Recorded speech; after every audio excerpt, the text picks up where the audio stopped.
যুক্তরাষ্ট্র ইরানে হামলা চালালে তার মাসুল গুনতে হবে ইসরায়েলকে, এমন কড়া হুঁশিয়ারি দিয়েছে তেহরান। ইরানের সুপ্রিম লিডার আয়াতুল্লাহ আলী খামেনির উপদেষ্টা আলী শামখানি বলেছেন, ইরানে হামলা চালানো হলে এর জবাবে দখলদার ইসরায়েলের গভীরে হামলা চালানো হবে।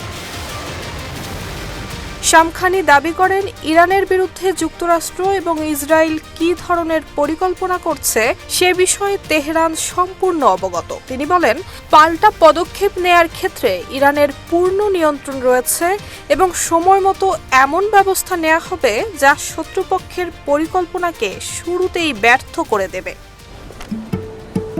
কি বুকে বাংলাদেশ আর হাতে বিদেশি? এই যে হোয়াইট প্লাস প্রো সেনসিটিভ স্কয়ারের।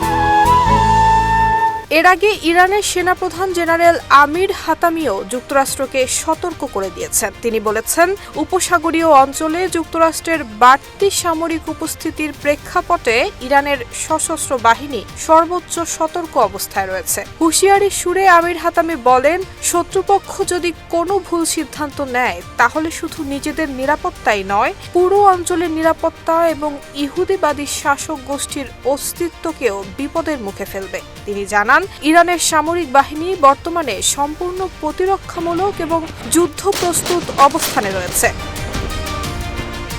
এদিকে ইরানে 2 সপ্তাহ ব্যাপী সরকার বিরোধী বিক্ষোভ দমনের রক্তক্ষয়ী অভিযানের পর সামরিক হস্তক্ষেপের হুমকি জোরালো করেছে যুক্তরাষ্ট্র।